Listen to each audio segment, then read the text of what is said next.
Today on Eat Like a Local, we're gonna talk Houston-focused restaurants. It's very important to show that hometown pride, but in a way where it doesn't have to be said. It's just there.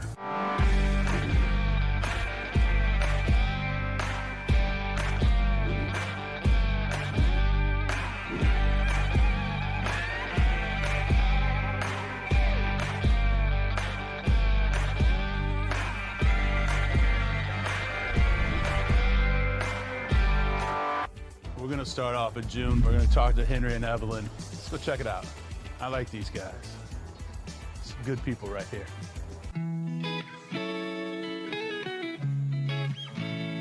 Henry, Evelyn, thanks for having us today. Yeah, of course. So we're at June in the Heights. Can you explain to me what June is? Well, Henry and I have been having a lot of this conversation and what did June mean to us when we opened, what it means now. And when we opened, June was all about paying homage to our families, our upbringings. Where we're coming from. Her family, Mexican Salvadoran, my family, Chinese. Our version of American food as we understand it as, growing up in a diverse, multicultural families and the landscape that is Texas. The hardest thing to kind of explain to people about Houston is just like, you hear it all the time, it's just like, it's multicultural. Yeah, LA is multicultural. New York is multicultural, but you go to those cities and it's still segregated. Like you need to go to Chinatown and here, or you need to go to Flushing and it's here. And in Houston, you have Spring Branch, where I was raised, and it is Mexican, One of the South best American streets in the city. I know. Right, Long Point. Vietnamese, Korean, that like the food we're creating at June, it doesn't feel forced. It feels organic because it makes sense here in Houston. This restaurant's for Houston. Yeah, Taken from getting Houston, inspired taken from the people in Houston, and that's what we are inspired by. Houston is just such a beautiful mix of diversity and culture and generations of family that have created something so uniquely Houston. You're year 3, right? Now you instilled kind of a new restaurant inside of a restaurant. The cafe, yeah. Yeah, the cafe. It's a whole different concept. I asked the question. I know you opened You're like, a "What is cafe, it?" and I was like, where's the cafe at? You're like, You're in it. right here. We're inside of it. So I think that's brilliant. I wanted to push myself to create something different, and again, inspired by a lot of the pastries that I grew up being Salvadorian and Mexican. I know Mexican has a huge light in Houston and Texas, so I wanted to highlight more of the stuff from my Salvadorian side. And I was like, you know what, it's really hard to find this stuff actually. And I'm grateful enough, I still have all my aunts, I have my grandma. I was like, I need to get this information and learn from them. Mexican bakeries are, there's quite a few. Yeah, Salvadorian bakeries. Yeah. Where do we go? I don't know if you know someone's mom's aunt that brings you quesadilla. And then also education on like what is quesadilla for Salvadorians is bread. For Mexican culture is tortilla with cheese. I was just like, I can make this a point to one, push myself, explore that side of my culture, and educate our guests on Salvadorian food. So it kind of like turned into that with the cafe and then some specialty drinks. I'm like, hey, we have the space, might as well share that space, one, create something cool for our neighborhood and our community, and then help out our own industry. Like assist people that are just starting off or that they're seasoned pop-up chefs. It is 2 different identity in the same space. And that's what it should be. It's really smart. Thanks. I was like, you're crying. Very envious of that. It's very smart. You wanna do some food? Yeah. Yeah. What do we got? Well, I wanted to sprinkle a little of like the new stuff, our staple stuff. So definitely like our fried chicken, marinated in shrimp paste and oyster, has ginger, garlic, fish sauce, some fresh herbs, and then it comes with our Thai chili, like ginger honey, but it's like a palm sugar syrup that we make in house. It has like a little spicy. I mean, come on. Yeah. This is everything. It's taking something very familiar with flavors that I love eating growing up, people here in Houston love eating growing up. It's not like funky, it's not like this overpowering flavor, it just tastes like like very umami bomb. well-seasoned chicken. And then, No, I see a chicken want wing. it. I want you to that do is that. literally what we tell people to do all the time. I and see a they're chicken just wing, like, and I'm in. please use your hands. Dip it, sauce it, lick your plate, like do it all. Like, that's what this place is, and it's not meant to be uptight. We gotta talk about the rice cakes. I crave crave that dish. So, I mean, I grew up eating rice cakes Yes. in all its forms, shapes, and sizes. You know, like that was my pasta, my noodle. So this is a yellow bean bechamel. I topped it with a spiced panko, sauteed mushrooms, and then Thai basil. Thai basil. Like, I've always wanted a mac and cheese on this menu. You know, and this is It's like plays homage to that. Yeah. And then the rice cake is just, it's coming from Spring Branch, and fresh. supporting local, yeah. So the product itself is just good. And then we're just enhancing it. And people don't really understand the rice cake so much, but it's just rice that's been soaked overnight, milled, packed with a little bit of water, steamed, and extruded. This right here is Yeah. 100% rice. Yeah. No. Not a cheap, but we've gotten that before.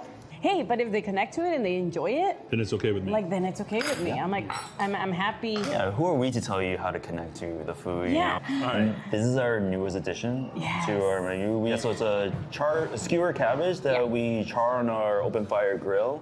And then we top it with a rice wine vinaigrette, a lemon puree, a tofu Caesar dressing, a lot of Parmesan cheese. A lot of cheese. Bocarones, and then fried cornbread croutons on top. And that's so good.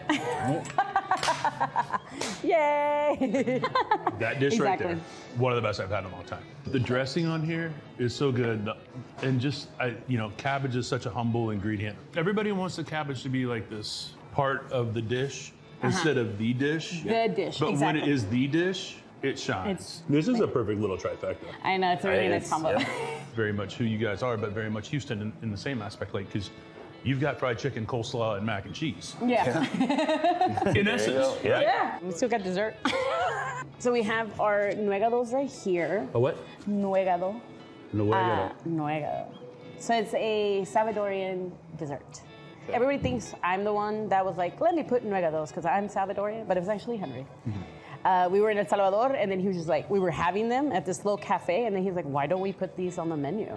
He worked at a Peruvian restaurant, and Peru has a sweet potato version. So this is yuca and sweet potato. The Salvadorian version is yuca. The Peruvian version is sweet potato, so we've combined them both.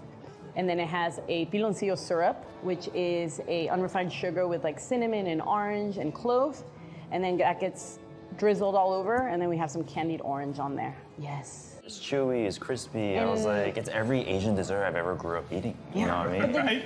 But A little salty. And a little salty, yeah. I was like, It's really nice to see people, especially like Salvadorian people, be like, oh, and I'm like, yeah. Our team's like, yeah, Chef Evelyn's from El Salvador. They're like, oh, okay. Or they don't and know I'm like, yeah, about but us. I made it. But Henry made it, yeah. I like run from the corner, like, I did it. This is delicious. But I made it. And that's so good. And then the people that do have never heard of nuegado. They're like, I need more of this in my life. Like, where do I get them? That's me. I'm in that. I'm in that. You're like, where do corner I find right these? now. I was like, Yeah. Yeah. It's mind-blowingly good.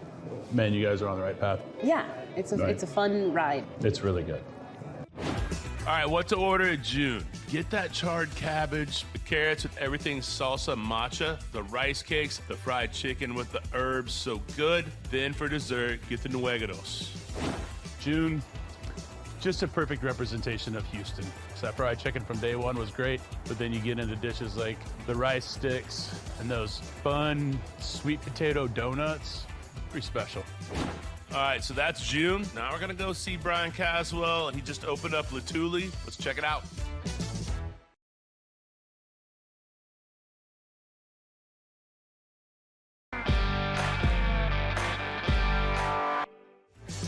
Today, we're at Latuli. We're gonna check out this brand new restaurant by Brian Caswell.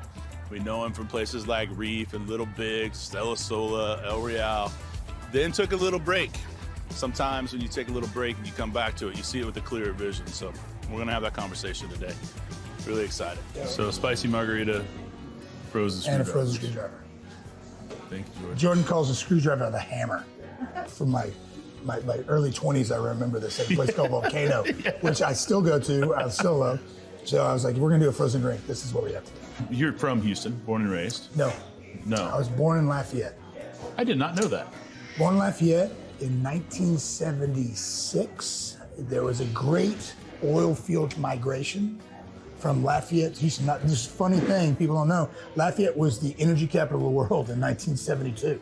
And then Houston became the energy capital, which still pretty much is. Yeah. And everybody moved. Yeah, I grew up here, and there's such a, because of that movement, right? And because of all those people that came over, I always see a line between Houston and New Orleans. Well, and our foodways have definitely show that. Right. You came back to Houston, what year, 2004? So I moved back in 2003 to open bank. Yeah. Which was John downtown. George. Yeah. So I was with a guy named John George for 9 years. Yeah. In New York, Hong Kong, Bangkok, Bahamas, then back to Houston. And then my partner and I, Bill, at the time, we opened up Reef together. Okay. And that was 2007. What was after that? No, the very next thing was Little Bigs. Okay. And then Stella Sola. And then after that, El Real. And then Jackson Street Barbecue next to the ballpark. Yeah, It's amazing. It was a lot. Yeah. And then you kind of got out for a while Yep. and did a lot of consulting. Realized it's not really my bag. Consulting's hard. For me, I just take it personal. the food thing I take personal. And so then you made this decision. Actually, my partner, Allison, she's the one, so I was consulting with her in the beginning, and this piece of property came up, and, when it did, I was like, if we get this piece of property, then I'm in 100%. Really? Yeah. What does the restaurant mean to you? So we call it coastal cuisine. You know me, I've been a seafood guy all my life. Yep. But coastal is not just about seafood. I like to think of it like the 100 miles offshore and the 100 miles inshore. Not just the seafood part, right? It's the plains, it's the beef cattle that are on those plains, it's the ducks, it's the rabbit, it's those kind of things. But right? it's not even just Gulf Coastal either, though. No, we worked many coasts around the world, Yeah. right? So that was the whole idea, like to take these ideas that I've learned around coastlines all over the world and kind of apply them here in Houston. You can open your menu up to a lot of different variations and different flavors. It really gives me a little bit of license. It lets you be able to put 1,000 things on the menu if you wanted to. Well, Hopefully not all here at we once. go. The first time we came in, we're like, let's just hop in and sit at the bar, see what it looks like. Have a bite. And it was so refreshing to see you back, like your food again. Right. How did that feel? Seeing people smile at the table, that's kind of hard to beat. I see that, it's funny, you got your pass, but then there's a hole cut out so you can see right through. Well, that's my thing, right? So my entire kitchen is based around where I stand. So I can see the dining room, you see the bar. I tell people, it's like, well, what do you do for a living? You cook? Yeah, but what we do is that we strive for perfection every single day, knowing full well that it's unobtainable. You have to be a little bit of a masochist to run a restaurant. You have to enjoy a butt kicking, or at least be able to take it. Well, that's what's been happening for you guys here. We've been busy. Lunches? Crazy. 7 days a week. Lunch and dinner? Lunch and dinner open all the way through. Wow. Super kid friendly in the dining room. No kids allowed in the bar ever. So the bar is its own kind of. It's its own entity. Its own entity, right? So where you can have a nice, quiet experience in there as an adult, or you can come in here and the kids can run around. We have a little bit of, green space outside. Right there. Little games and stuff we put out there for the kids, That's smart. I'm a parent. I know what it's like. You need a moment. I just want 2 seconds to finish that cocktail. For God's Let's sake. try some stuff. Let's do it. Okay. So let's start with the mermaid tears. Yeah. Mermaid tiered oysters coming out of Galveston. And so we roast those. It's got a little bit of house-made sauerkraut, some Fijis Red Hot. That's awesome that you get it from Fijis. Yeah, it's right down the street, man. That's awesome. A little bit of butter in there. We roast them in our pizza oven. I like that. So named it after a friend of mine named Philip Gutzman, who's about as big of a Czech Texan as you could possibly be. He just was talking about his life, and I don't know, it just kind of came to me. That is about as Czech as you can get, 100%. and oyster. Yeah. And very much like you don't really ever see any kind of sauerkraut on an oyster. Right. But that But I figured plays that perfectly. it has to be some Czech dude that ate sauerkraut and oysters at some point, right? Now I need you to talk to me So about that's this. the puffy tacos. Go definitely a San Antonio thing. But what it's supposed to do is kind of give you a crispy and chewy taco at the same time. And then inside is some Texas rock shrimp, a little bit of salsa cruda, some queso fresco, and some carrot and arbol hot sauce. And you just don't see a lot of this outside of San Antonio. Yeah. And no. even in San Antonio, you're not getting the puff like that. That's just impressive. So this is a double fermented 3-day aged dough. The starter was created 9 years ago on the end of my pier in Cronkel Bay, Texas. Let it sit for 2 days until I captured that wild yeast. And so that's the wild yeast that makes that that dough work. So Gulf Coast wild yeast. That's Gulf Coast wild yeast in the same way you'd have a San Francisco sourdough or whatever. And whether or not it makes sense or not, I don't know. I mean, I just like the idea of it. You know what? That's all that really matters. Right. It's for me. It's for me more than anybody else. You and I are both kind of similar. Like, there's a story behind almost every single thing. You can go back to almost every single dish and talk about something that it's associated to in your mind. That's what I said earlier, man. Like, it's hard for me to not take food personally. And so it's got crab. Okay, so it's got a pecan and roasted jalapeno pesto, a little bit of bechamel, jumbo lump crab, and some house-made guanciale. Come on, man. This one I love. So as it was coming out, I told them, bring us a pizza. I'm like, please let it be a 360-degree Cornish, right? So that's when it's all big and kind of bulby and kind of little roasted bits on the end. It's pretty nailed. Yeah. I mean, I feel like they did a good job on that. No, they did a great job. Well, that's Fonzie, man. Mm-hmm. Trained by you and me. I got to have the pleasure of him coming to work with me after you did. Speaking of Fonzie. Handsome W. That's the wild boar ragu with a little bit of whipped ricotta.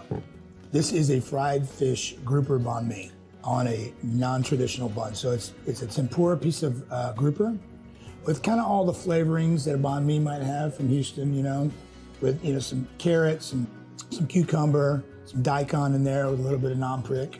And it's very simple. You go to Florida, you go to these little coastal towns, and there's always like a fried grouper sandwich on. This is what I want on it, though. Yeah, that's what I want. In this city specifically, it's delicious. Thank you. I don't think the fish sandwich gets enough love. No doubt about that. When you look through the menu, you can literally choose any direction you want to go in. If you want, I'm just going to do seafood tonight, and I'm going to do a piece of fish, and I'm going to do this. Yeah, some pasta, or you want a steak, or you want a pork. You've got everything kind of covered. So we have a section called Roman Holiday. All right. One, I love the movie. The other thing is that for me, I got my start with Damien Mandola. Damien's in Crepitos. I worked with John and Frank Crepido, and then after that, Nash D'Amico. So the whole Houston Italian thing is like, it's ingrained in what I do. So I have this massive love for Houston Italian food. And Stella Solo also was a huge labor of love for me. I miss it every day it's been gone. I kept trying to figure out a way to incorporate Italian in this menu, and it wasn't making any sense. And I was like, oh, screw it. I'm just going to put it in its own section. I couldn't live without it, Well, you know what? I'm really glad that you couldn't. So we make all of our own pastas in-house. And that is just a perfect, yeah. It's a perfect pasta for this whole dish. It's delicious. And then, of course, again, back to the coastal part, wild boar, total coastal for me. Yep. Right? My whole life we shot wild boar. We go 100 miles out, we go 100 miles in. All right. This is great. Up next on Eat Like a Local. We do one of those little dessert boards. Oh, yeah.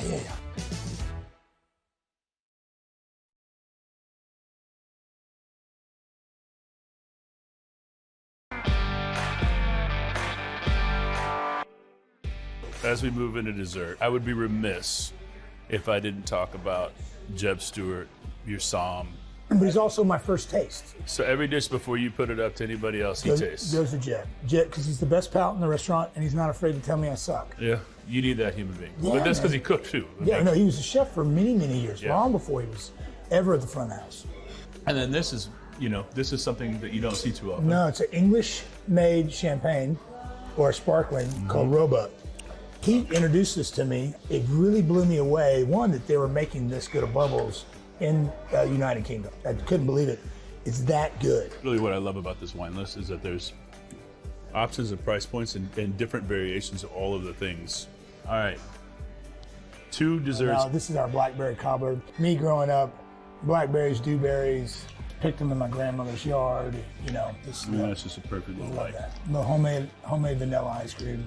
I do like that the berries aren't broken down. It's the old school way of doing it. And basically a sugar cookie on top. Yeah, I mean, it's crunchy, and I love it. Reminds me of my grandmother. Both my grandmothers, fantastic cooks. Really the reason I got into cooking. They're both Louisiana cooks, but a little bit different, one a little bit more country, one more of a little bit Cajun. In my late teens, I realized that both my grandmothers weren't going to be around for very much longer. And I realized that nobody knew how to cook the food that they knew how to cook. So I would just camp my butt with them for weeks at a time and just cook with them. I mean, that's so collard greens on our menu from my grandma, Bertie B. Caswell. The gumbo from Ma Daigle. So I mean, like they're all kind of intertwined into everything I do food-wise. All right, I got to quit eating that because I do need to go up here.